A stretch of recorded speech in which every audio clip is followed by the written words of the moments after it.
Thanks for tuning in to the World XP podcast. If you're enjoying the content, please drop us up, drop a like, and let us know your thoughts below in the comments. Also, please consider supporting our podcast via the link below. It really helps us out.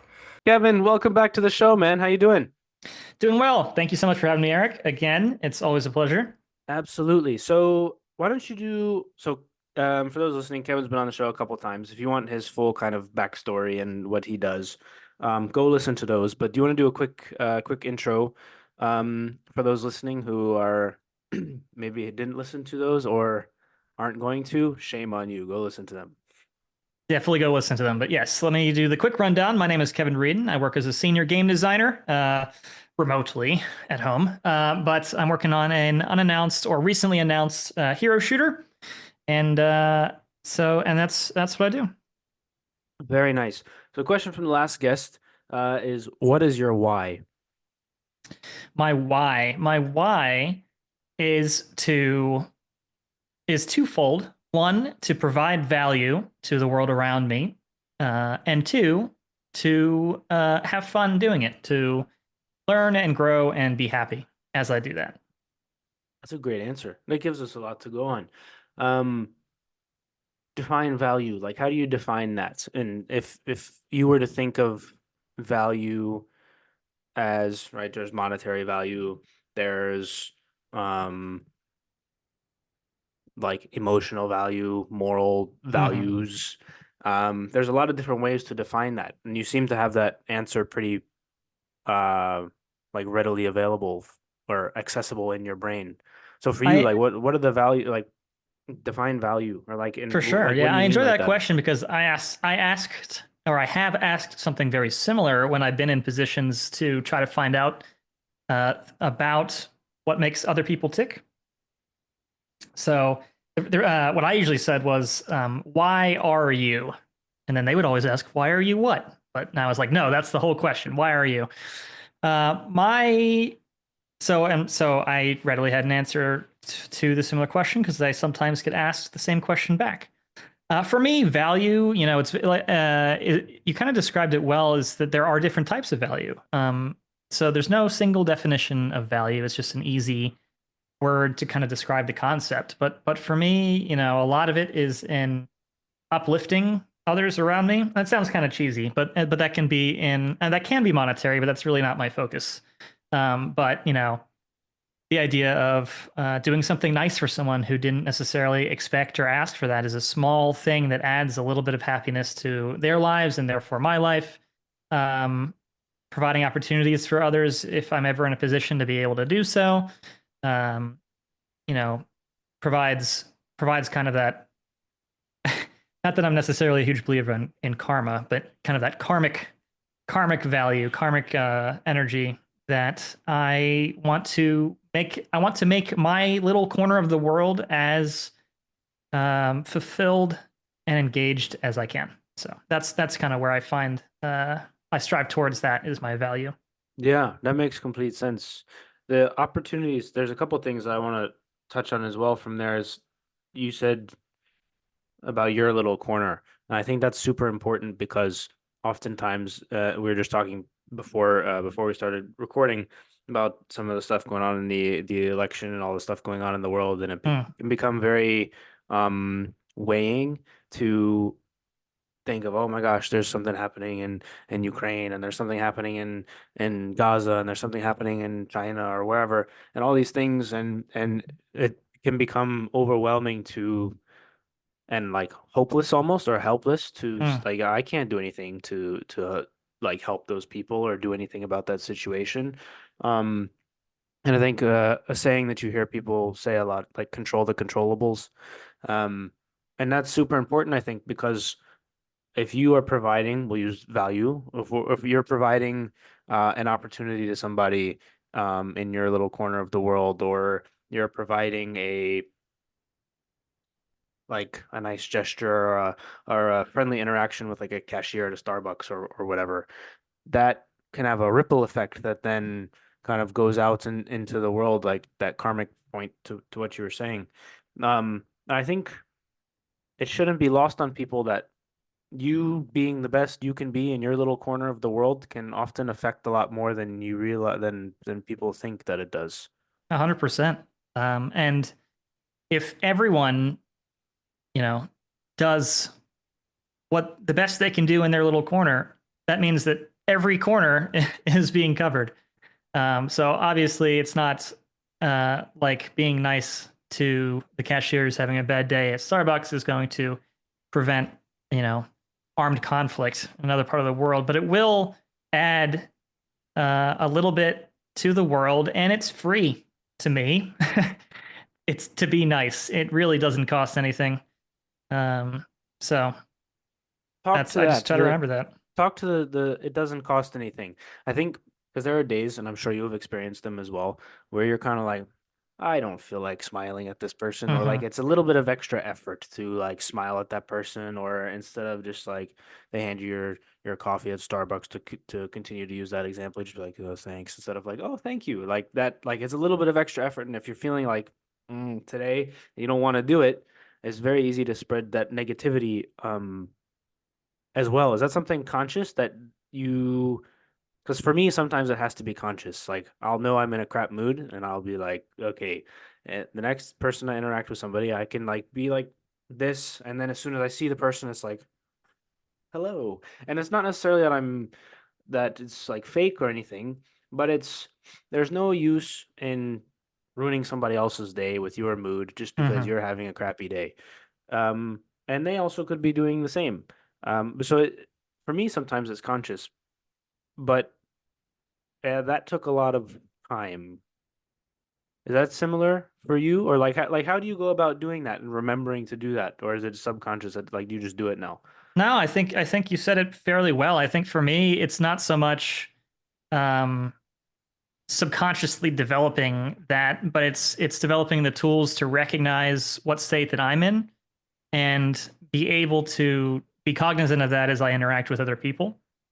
So I'm not saying you never have a bad day. You know, I have bad days, no worries. I even have days where I know that like one thing, like if I talked, if somebody interacted with me the wrong way, it would like completely ruin my day, right? Like or I'd be mean to them or something. Um, and it's that point where it is the most conscious for me, where I say, okay, I recognize how I'm feeling, and my interactions with people today need to take that into account. And whether that's, I don't need to be like extra super bubbly. It could just be making sure that I'm not curt. I don't need to say, "Oh, thanks so much." Just make sure I don't, take the coffee and turn around without saying anything or smiling at all. And it's just the little things because I know, it's kind of cheesy to be like the golden rule, but I know that when I have had bad days and people are just that little bit kind to me, it helps me. So if I can be a source of that for anybody else, and all it costs is a little bit of self awareness and effort, then I think it's worth it. Yeah, I want to talk to that point a little bit more because there's some times where, for me, if I will always have in the back of my mind, like I could want to, um,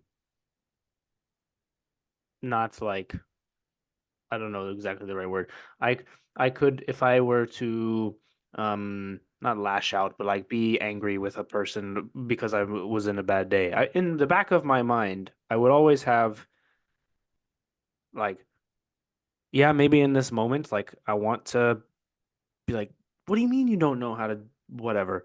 Or what do you mean you don't like, but there's always what's the consequence after that? It's like you could want to react in that way. And then in my head, I'm like, that's just is just not a good idea. It doesn't help anything because then that person doesn't want to talk to you, or maybe they view you differently when you were just in a bad moment or whatever. But then there's sometimes where if it's like a genuine sort of conflict or situation, like um for example, you're on the soccer field and somebody has Mm. kicked you a bunch of times, and maybe you shouldn't react in such a way, but maybe the next time you like give them a little extra bit in a tackle. And there's always situations where it's like, and I get into this kind of discussion or thought process a lot where it's like, okay, these things make sense. And then where's the line between Right.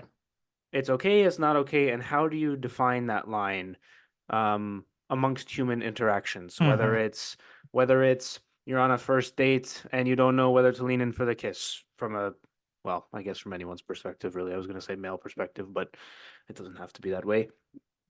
Anyways, but all those sorts of like inflection points within a human to human interaction. Hmm. Like you meet somebody for the first time, do you go in for the handshake or the hug? And you can give general rules on like they're crossing their arms or they're giving off this vibe, so you should do this. But then it's like there's always the, well, I don't really know, Hmm. and you kind of just have to go with it. And those are always the parts that intrigue me because everybody deals with them slightly differently. And then you yourself have to be aware that the other person is doing the same calculation consciously or not. Like they might not know, but subconsciously they're doing the same calculation, reading body language, reading tone of voice, Hmm. facial expressions, et cetera, et cetera. And they're making the same calculation. And generally, if all things are well and good in the world, you arrive at the same conclusion to like you've read her intentions correctly. She wants you to kiss her. You've read the person that you're meeting intentions correctly. It's a handshake, not a hug. Hmm. You've read, um, and so I don't know. I get into those thought processes often listening to people or observing people. One good example is I have a friend. He's on Love Is Blind this season. I've never watched the show until this season, and I'm watching it, and I'm watching like all the interactions happen, and I'm like, why did he say that? And it's like. And then she'll ask him why he said that. And he'll say, well, I don't know, because I thought. And you watching from afar when you're not in that moment, you're like, obviously, that was not a good decision. Right. Um, but then when you're in the moment, you have the chemicals and stuff that are going through your brain, whether it's not always fight or flight, but just as an example. Mhm. And so your decision making is rushed and things like that. And so you might make a poor decision or you might misread things. And it's always super interesting to me.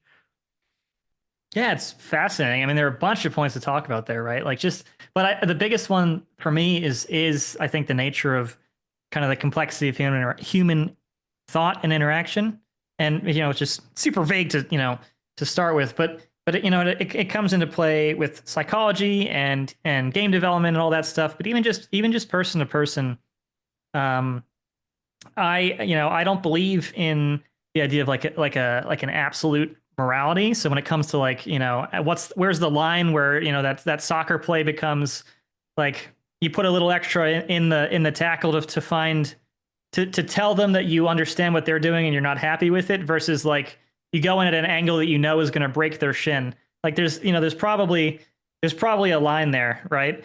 And for me, it comes down to uh building the tool set that I have to interact with other people, and that is the visuals, and that's why Love Is Blind is interesting, right? Is because they don't see each other. The visuals, the body language, the posture, um, the conscious and subconscious kind of tells that help us build our understanding of the situation, and that's why there are situations where like, oh, I totally read the room wrong because I read the room based on what my tool set, and it wasn't aligned with the actuality. And so for me, not only in romantic relationships, but just relationships in general, part of it is clear communication, and even to the point where other people may find it to be over communicating. I'd much rather over communicate than under communicate. Hmm. So rather than like, oh, is she mad at me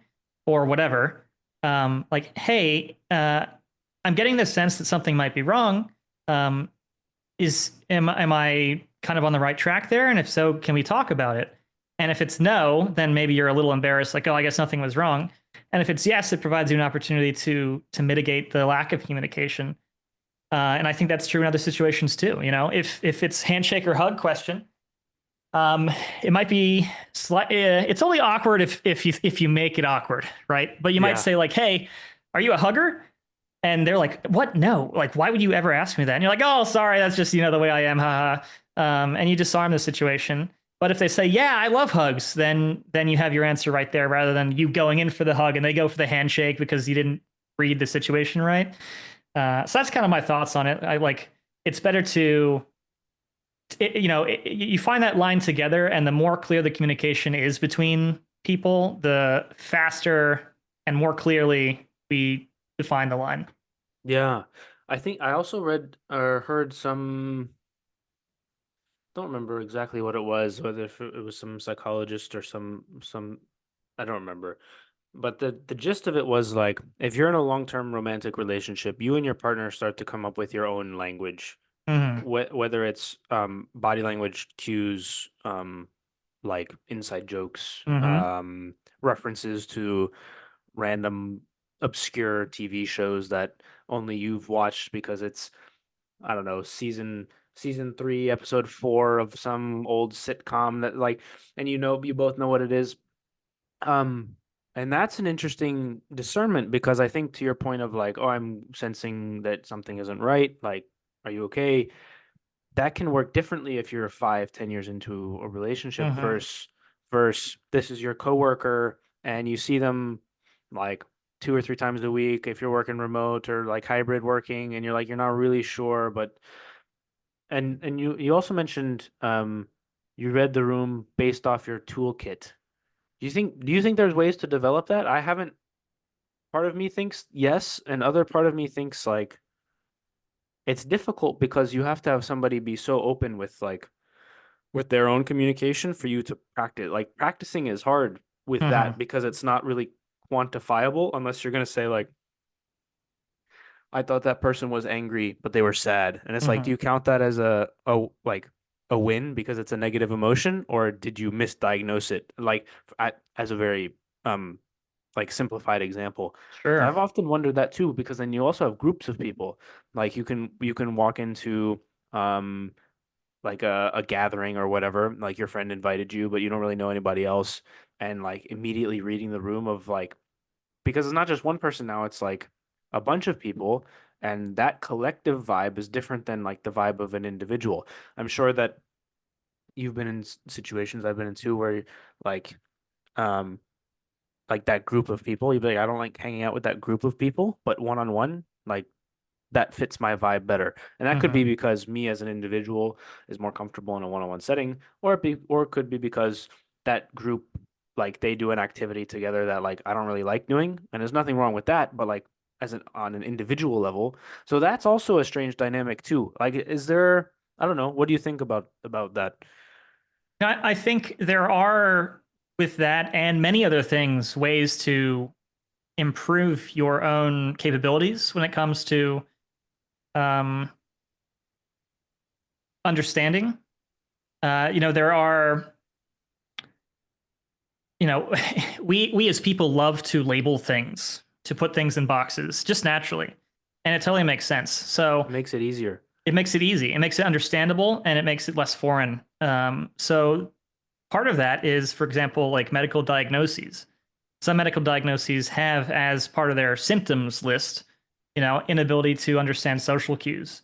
And I think it's actually more difficult than you would think to develop support networks for things like that. Because to your point, where are you going to go in a safe environment to learn social cues? Most of the time, you hear stories about like, oh, the feral child raised by wolves, right? We humans, animals, you know, living beings learn a lot by uh, proximity to an interaction with peers, and so when we are deprived of the ability to learn growing up, or by other means, medical diagnoses, whatever, brain chemistry, it makes it difficult to develop those. And I think, and while I do think it's able to be improved upon, it's also you do also end up losing out on a little bit of kind of like just the years worth of experience as you grow up. But in the same way that I think giving and receiving feedback is a teachable skill, I do think Mm. that learning how to better understand the interactions you have with others is also a teachable and a learnable skill. to some extent. Yeah, I think so. The receiving and giving feedback is super valuable in everything that you do in life. I was at practice last week, and our coach said that to somebody. He was like, "Message is great, delivery is shit." It's like, okay, sounds good. Thanks, Um, coach. yeah, not It's true well, though. not It's not true to though. me. No, no, no. But uh, that to that point, it's like one, we had a situation where there was feedback given. The player that received that feedback didn't take it as necessarily negative because when you step within the lines, like the rules change, just like mhm. societal, like human to human, the rules change of like what's acceptable and what's not a little bit. And that's also a weird thing. I think we talked about that before.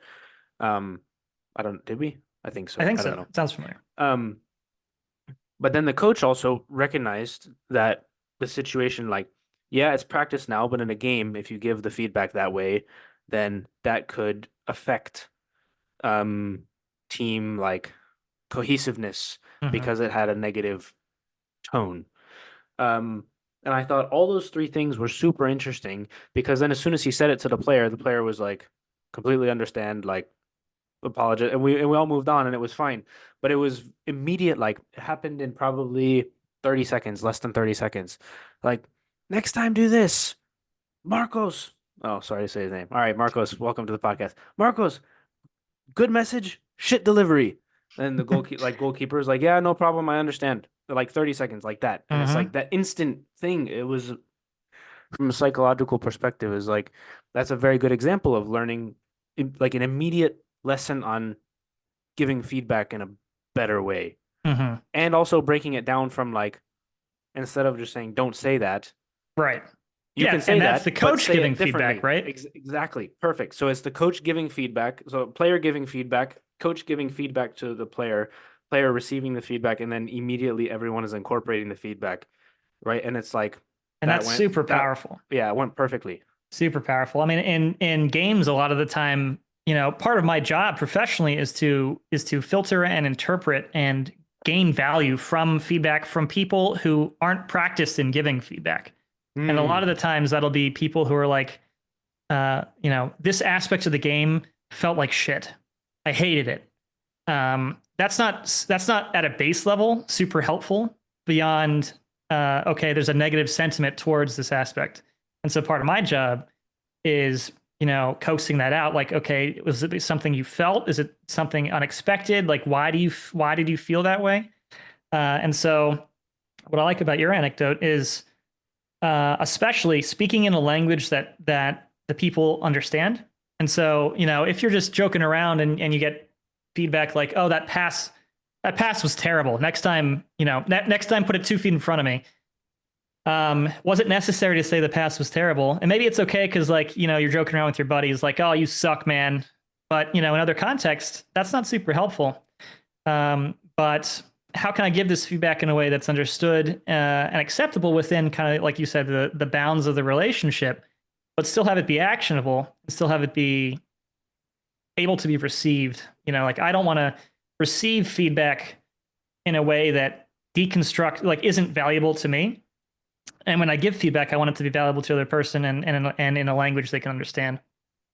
How do you incorporate that with the games outside of the example that you just mentioned? Because you mentioned incorporating like human interaction and how you design games a little bit ago.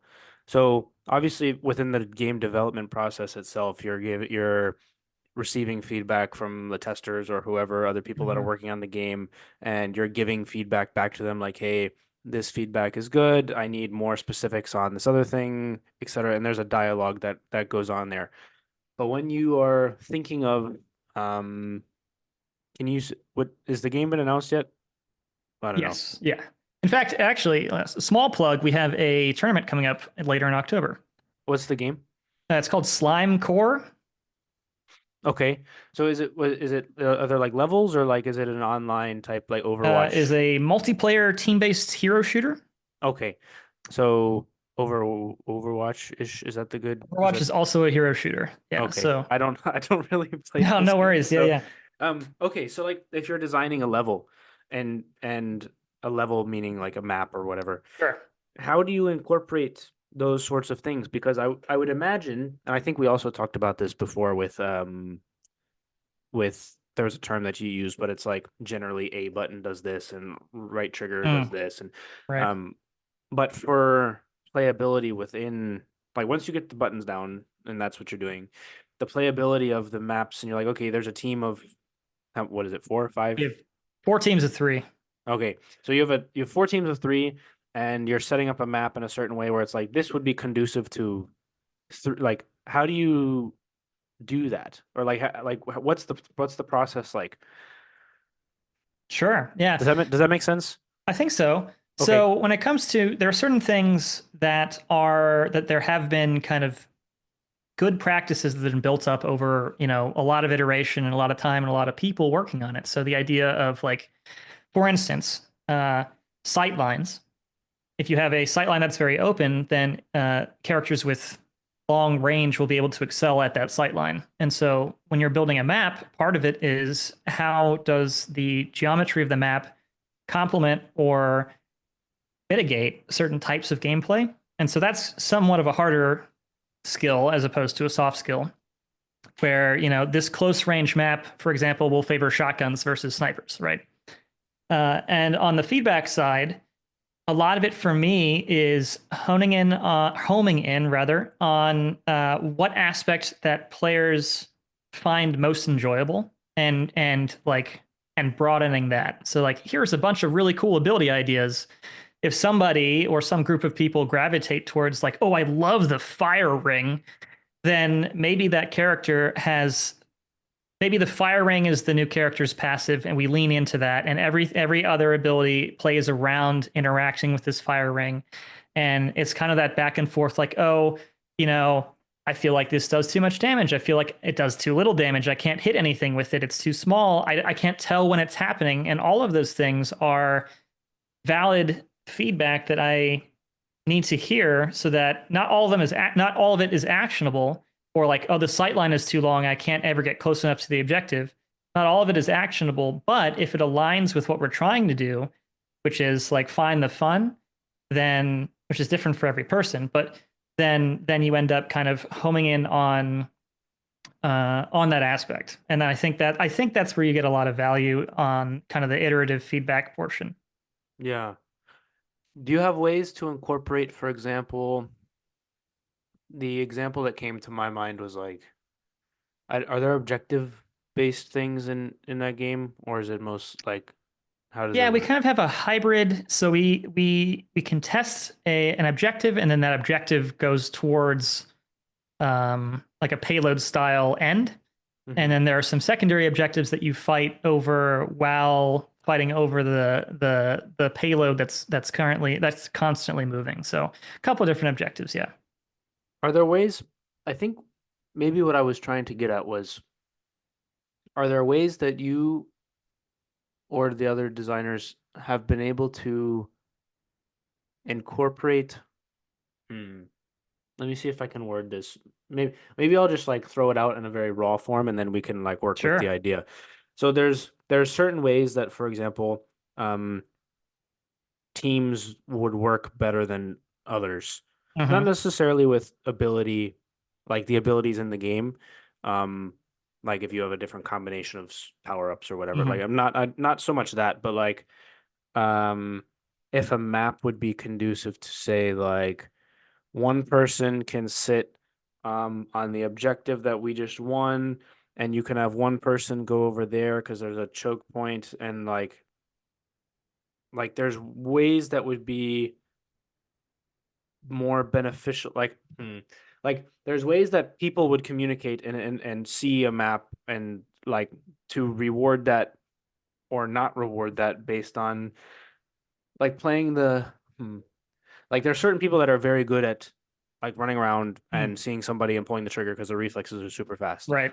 But is there a way, are there also ways in which, like, if you have three people as a very cohesive unit, they could overcome that kind of skill by teamwork? like within the human Mm. interaction, I guess is what I'm going kind of in the theme of our conversation. Like normally I wouldn't necessarily ask, like I wouldn't think of that, but just based on our earlier conversation, does that make sense kind of? No, it makes perfect sense, and I actually Okay. really like you tying that in there, right? So, in other games that you may or may not be familiar with, there are some people who have like particular roles within their teams in competitive settings. You know, the entry fragger in competitive shooters, for instance, like Valorant or Counter Strike, is somebody who is typically pretty good at kind of that twitch reflex, can get in, get the first kill, open up the space so the rest of the team can make their play. So some have non-dev defined player roles specifically to leverage what each person on the team is best at doing. Um, on a similar note, I think partly like I personally don't believe that any game that's not very specifically for a very specific type of person should be winnable only through like twitch reflexes. I think that there should be value found in time spent doing things not just because you're really good at killing people or whatever. That's why I think games like Fortnite are so successful when they incorporate like, hey, there's this quest. I can gain progress by dropping on the map and exploring an area and never killing another person. And that gives me a reason to play beyond, am I good enough to compete with these other people? So things like that are incorporated into the game design. Like, can I find value? Can I capture the objective without having to fight anybody for it? Or can I benefit my team without having to fight? Is part of it. And then part of it, for me at least, is also building tools that allow for robust communication without requiring uncomfortable situations. And so, an example of that is alternate ways to communicate. So rather than just typing in text chat, which maybe a console has more difficulty doing, or like I don't really want to type out to, I don't want to take the time to type while I'm playing. Um, and rather than using voice chat, because what if I'm, part of a group that might see some negative interactions if I talk, which is a shame. You might include something like a ping system or a quick chat where I can say like, "Hey, I'm going here," and help coordinate in ways that are not uncomfortable for the team and help facilitate the best parts of that teamwork without it being only about how well you can deathmatch or DM. Mm. Yeah, that makes complete sense.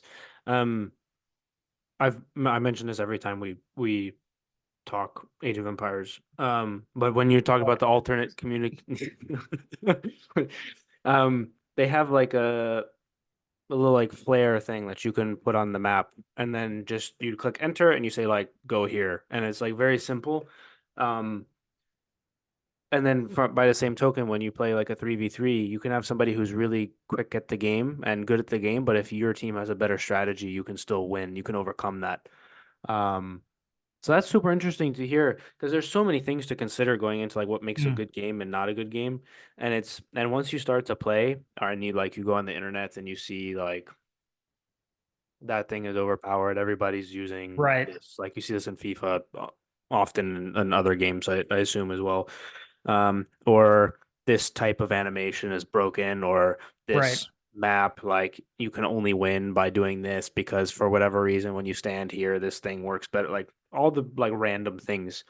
So when you're going through, I think we talked about this before. Um, the testers can't catch everything realistically because there's a Mhm. handful of them, and then you put it out to a player base that has thousands, tens of thousands, hundreds of thousands, potentially millions of people. And you get so many more game hours in the first, I think what was the stat? You get so many more game hours played in the first like day of release than you ever would in testing, or Yeah, I don't easy. Oh remember yeah, exactly depending what on the the stat was. scale, easily. Yeah. Um, so how like do you have ways that you try to like what are the ways that you try to Mhm. mitigate some of those things and try and get the balance as good as possible? Do you have different because I imagine you can't when you're hiring people to test a video game, you can't be like, you're really good at this type of video game and you're really good at that type of video game. And we're gonna have all sorts of different like types of players balance like how what are ways that you try and do that? Yeah. So um, part of it's on people in my position who are able to design certain aspects of the game, and we do our best to think about as many of those edge cases of those aspects as possible. So, designing an ability so that ideally it can't be abused interacting with another ability is part of the job. As far as kind of the testing side of things, it is partly having a robust and kind of um, aligned testing plan. So going through the major cases, going through things that we think are most likely to happen or most likely to be sources of breaking, and then if you have a little bit of extra time, sometimes you just do like ad hoc testing, like, oh, what about this interaction with this other interaction? But again, that's very easy to miss when there are just so many different types of people who play the game as soon as it's out. But in my opinion, a lot of it is just shoring up kind of the fundamental bones structure of the game. Making sure that your code is relatively clean, making sure that when you build maps, the geo is relatively clean, and you don't have, you have the fewest opportunities as possible to introduce a bug, I think is the best way rather than introducing a bunch of bugs and hoping we catch them all. Mm, Um, as far as balance goes, I firmly believe that there is no such thing as perfect balance. And if there is perfect balance, that's actually super boring yeah. because you would never change it. So that's the way the game is forever. No new heroes, no new abilities, no number tweaks, no nothing. That's it. And in a multiplayer game, part of the longevity of the game is new and different. So, you know, it is very difficult to keep a game very well balanced. I think that the huge outliers are the ones that cause a lot of the pain points.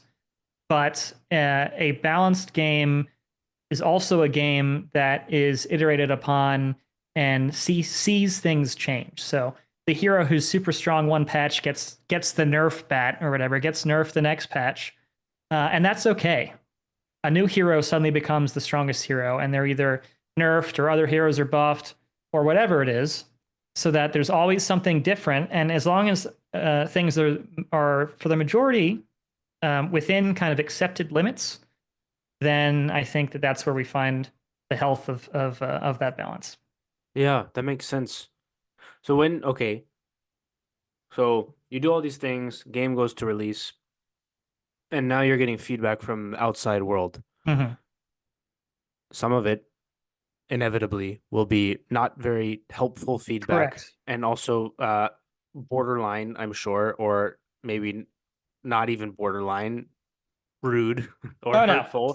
yeah, they go well past the Um, border. yeah, well past the border. So how do you sift through though, all right, obviously we talked about receiving and giving feedback. How do you sift through that from the standpoint of like somebody might be super rude or mean, but there might be a kernel of truth for you as the Correct. game designer in there. One, so I got twofold question. One, how do you as a person deal with that, getting that barrage of like this game sucks, Mm-hmm. yada yada, like because that you just spent all this time and hours and like arguments with your coworkers and disagreements and long days at the office or on the Zoom call or whatever, and to have it be out for one day, have a gazillion people play it, and then just get a gazillion messages like your game sucks, like that would be difficult for anyone. So one, It is. how do you deal with that? But then two, how do you either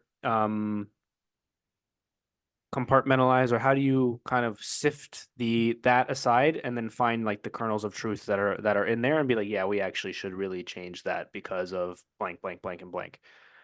Those are very, very good questions, and something that's very fundamental to my initial journey into game dev, which was I placed a lot of value on the work that I did when I started out in the industry. I was like, I put so much effort and time into these. I'm excited for players to get their hands on it. And then at the time, I was working quality assurance, actually. So, Mhm. we would get the like, how didn't they catch this? Are they, are the quality assurance people like monkeys on typewriters? Like, how are they, like, did they hire humans? Um, and that was kind of rough, actually. It was kind of rough on the mental because it was like I put so much effort into like I really wanted to make this the best that we could for you.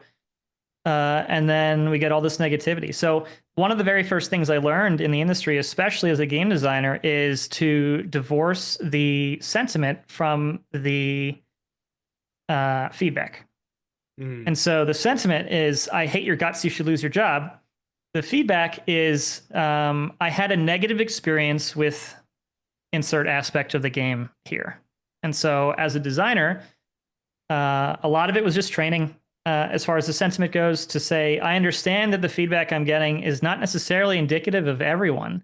Only the people who are angry, or typically only the people who are angry, are the ones who are going to be vocal about their feedback. The people who love the game are not necessarily going to say, hey, great job, you did a great job. They'll just play the game.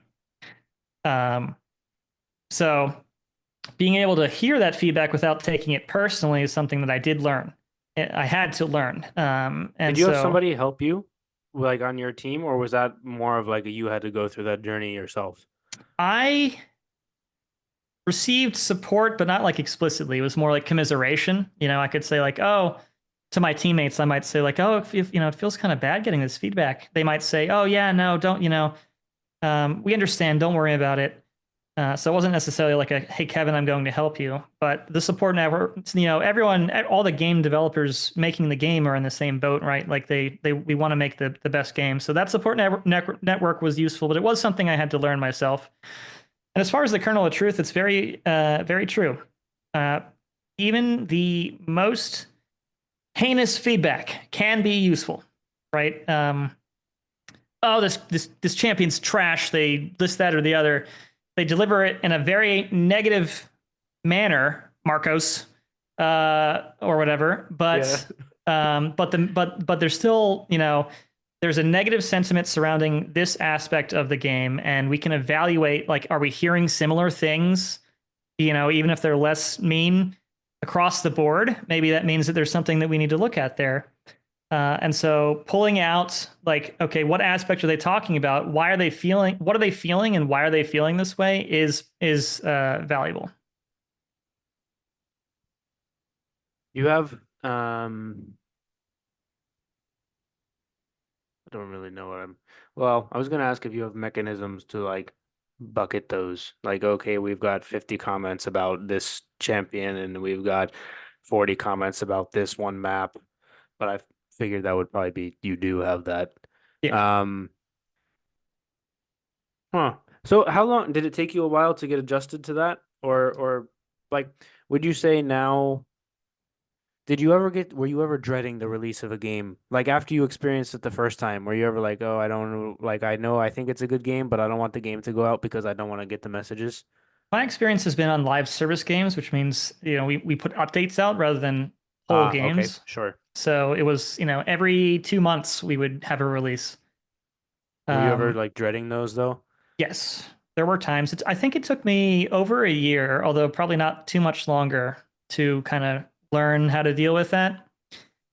I had the enthusiasm for the first couple months, and then I got kind of sad, right? Because like I'm putting all this effort in, and then I realized, but and then I had, over the course of the next half year or so, I learned to deal with that, and then so yeah, I'd say it probably took me about a year to not take it to heart. And I still care. I love hearing when people enjoy something that I've worked on or I've made. So I still care about the sentiment, and I even appreciate people taking the time to say negative things about the thing that I worked on, as long as they're doing it from a place of like a reasonableness, not or in Don't good it, faith, I don't guess, right? encourage the internet, Kevin. We don't need Well, more it's the of that. same. It's the same kind of deal. For me, it's very similar to like, am I going to check somebody off the ball a little bit more than I need to because like that, because I want to tell them that I'm unhappy with what they're doing, or do I want to break their leg? And so the people who are trying to break my leg, I'm not going to care what feedback you give me beyond what I Yeah. explicitly need to for my job. But the people who check me off the ball, I get it.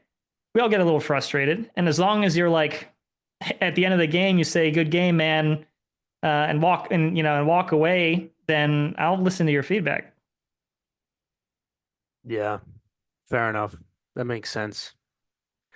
Life is funny. All right. Yeah. Um, I want to ask this question to you because my wife and I were talking about it when we were watching Love is Blind, and I'm going to tie it back. It's not completely random. All right, hit me. But when you get feedback from somebody and you don't see them,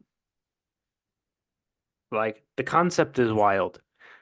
Um, it's like the Shane Gillis bit for the Special Olympics. It's like don't ever tell anyone that you thought of that. It's like the town over said they had the fastest ones. Don't ever tell anyone that you said that. Like that's a horrible idea.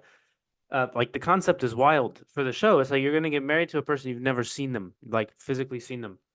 So they're in the process of like giving each other feedback within the what are they called? The room little room things, pods. And you're like learning one way to do that. And I was in my head, I was like, I could never fathom doing that. Like I would never want to sign up for a show like that because I would know like this isn't a complete picture the whole time. And inevitably, for the most part, it doesn't go well afterwards Hmm. because you might be getting good feedback when you can't see them, but then you are out into the real world and you don't like how he looks when he says his S's or whatever the random thing is, right? Right. Just like, I don't know. I don't really have a question. I'm just like the cut, like, I don't know. What I'll I just leave it mean, there. there are aspects, and the reason that show exists is because there are aspects that are so important to people that are not being supported in Love is Blind, which is the whole point. So, when people give feedback, it is in isolation, or rather in limited context, right? It is maybe they've only played a certain amount of time or a certain aspect, or you only hear your Love is Blind partner, you can't see them. And so what we can do is the best we can with what we have, and then we can try to extrapolate from that. So the way, maybe the way that my partner says their S's, I can tell that they have a mouth that leans up to the left, and I don't like that. Maybe I can try to extrapolate that. But just keeping in mind that it's difficult to do so without kind of the full context. Yeah. The other thing that you don't get, aside from not seeing them, is you don't see them interact with other people. Right. Um, and You know, that part is also weird because like you mentioned about being put under stress or you interacting with a cashier when you've had a bad day, like you go into that situation, you've had a bad day, you can be like super open with that person or whatever, but then they don't get to see you turn around and yell at the Starbucks cashier because your right. latte was 2 minutes late or whatever, and that's very telling of a person's character. Right. Um, This person is a 10, but they are mean to their waiters, like truly mean, cruel. Like, oh yeah. my God. Like I don't want I've to I don't want to date that person, I haven't seen that really recently, like in real life, I think. Maybe once or twice there's like I would see it like tables down and I'd just be like, "Oh my God." Like you see more, I don't know. Have you seen that? I like you always I feel like people see clips, like I see clips on the internet of Thankfully like not some too often. yeah, like I feel like that's good. I feel like it's more I see more entitlement, honestly. yes, Like, for aren't you sure. gonna take that off my check? It wasn't warm enough. I'm like, okay, like why why are you blaming the waiter? Like there are nicer ways to deal with that kind of thing. Yeah. Well, that goes Um, back to like the where the line is of when you stand up for yourself or not, right? right, If that person that's saying that has had a bad day, but you as the waiter or server is like, I'm not going to put up with that. Like, where is the line? Like, there's always in that particular instance, you could say, okay, I'm going to go talk to my boss or like the sure, manager or yeah, whatever, and like they can deal with it. But like, if you're just out in life, like there's certain situations where that line becomes that like if you haven't read that social cue properly or you haven't done um or like you're not prepared for where the interaction is going, like there were ways to de-escalate that you missed or there hmm, was ways to exit the situation that were missed. And we see this at like not just person to person, but company to company Hmm. or like organization to organization. Like it happens all over all over the place. And you always look back and you're like, what did we miss? And that's kind of odd too. But it's good, like well, to our point earlier about can you learn these things? It's like, yeah, if you reflect on the things that happened, then you can learn. Hmm. There's a lot You- to learn from what has happened. Not that that's the only thing. We shouldn't only be thinking about the past, but being able to apply lessons about specific circumstances to new ones, I think is a learnable, teachable skill, and it's super super important in the same vein as communication for almost anything. Yeah. Um, yeah, we see this often, I think, like for example, in history with conflict, world conflict. Every new like dictator that pops up as compared to Hitler and World War II, there are definitely accuracies to some, but also there's not. And that gets into a very touchy area, like touchy subject with that. Because I feel like World War II is such a charged like subject, and there's Hmm. a lot that went like wrong. For example, there was some guy that was on Tucker's show recently, um, that made loads of waves with what he said like Churchill was one of the big villains of the war or something like that. And like I don't know enough about that guy. The clip seemed wild. Like I would in a generative not generative, charitable light, he's being hyperbolic and he doesn't actually believe it or he's nuts. I don't know. Um, but it's like if you compare like to the point about moral like morality being relative, you say, well, the Allies bombed a lot of civilians in the war. Was that warranted for those civilians based on what was going on? And then you have like a debate about where the line was drawn. Like, is that like just because they were doing that, does that mean you do the other thing to the other innocent civilians that are living there? And then you could make the argument about whether or not they're innocent. And like, I'm not looking to get into that, but I guess the point of is like, yeah, it's relative morality, like you mentioned earlier, but then to learn from past experiences, you can't just take a copy paste onto the new one Hmm. because if you do that, then that doesn't always fit and can lead to not great outcomes also. So I feel like I don't know if I guess I'm slightly on a mini soapbox, I guess, but it's important to learn and understand the lessons and then be able to apply the similarities. But do it in a way that makes sense from the standpoint of like if you do it lazily, that's not good either. I don't know. What do you I think? tend to agree. I mean, I think again, I've said this a couple times this podcast, but the idea of kind of building the tool set to deal with different circumstances, I think, is Hmm. more important than you know oh, uh, this is a screw. I need the screwdriver, and the screwdriver may be a Phillips head, it may be a flathead, whatever. But if I learn what kind of screwdriver can help in certain situations, then that is more valuable to me than having all the screwdrivers and just trying to like, okay, this one, because it's the same deal. That's a little, that's kind of a stupid little simile, but yeah, it's important to build up, in my eyes, the ability to deal with a variety of situations and the ability to recognize what is appropriate to the best of your ability in those situations. There's no perfect answer, and I could never hope to claim that there's a perfect answer in global conflict um, from my little computer desk in the United States. But as trite as it sounds, the idea of you do the best you can with the tools you have. Yeah. Yeah, definitely. Well, I feel like that's a good kind of place to wrap that up. I think we did quite well for having zero plans coming into this. Coming into this, we had no We idea. had We did all like right. a bare bones idea. Yeah, a little bit.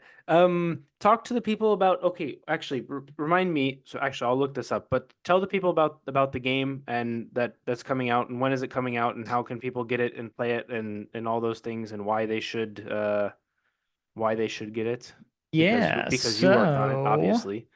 But yeah, give the people all the info and the plugs.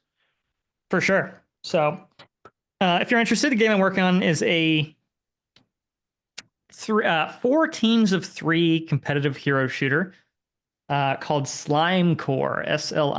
Slimecore. There's a variety of characters with different themes. Still in early access, so things are still definitely chugging along, but I think we're making good progress.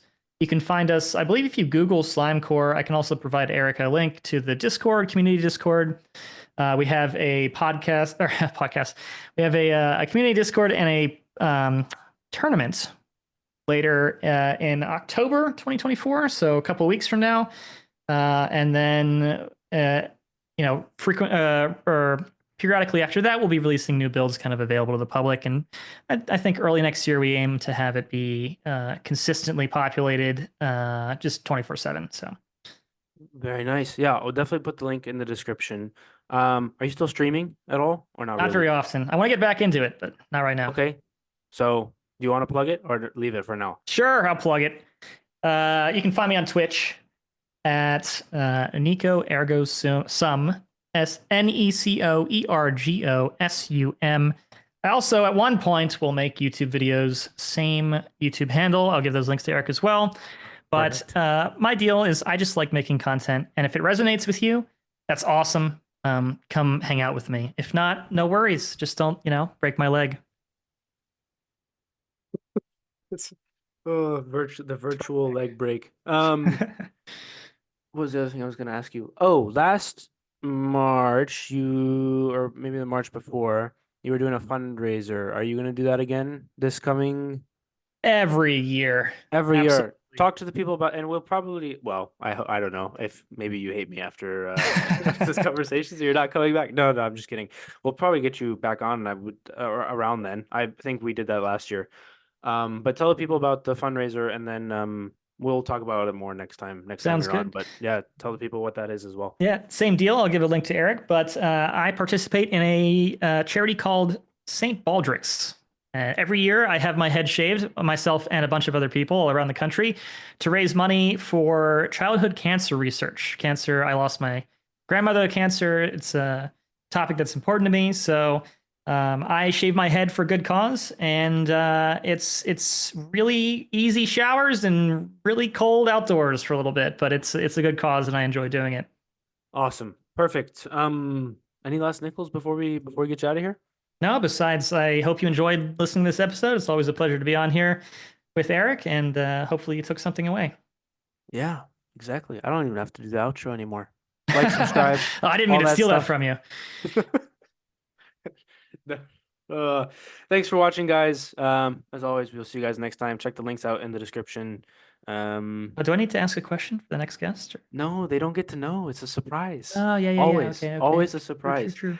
Yeah, it makes it more fun that way. Okay, actually, I'll leave this story before we end.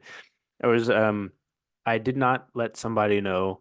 They're like, "Oh, okay, what sort of things are we going to talk about? Like, what are the questions?" And I don't really like giving people questions, but I'll give people topics. I was like, "Okay, this, and this." They're like, "Okay, sounds good." We click record. I'm like, they do the intro, and I'm like, and the first question is, and they're like, this wasn't on the things we talked about. I was surprise. Mm, So, um, but yeah. Also, if you guys have questions for people, put them in the comments as well. I yeah, ask find, me questions. yeah, I find giving questions from the last guest gives like a level of continuity that I personally enjoy and hope you guys do, um, as well. So yeah, we'll leave it there. Like, subscribe. We'll see you guys next time. Peace. Peace.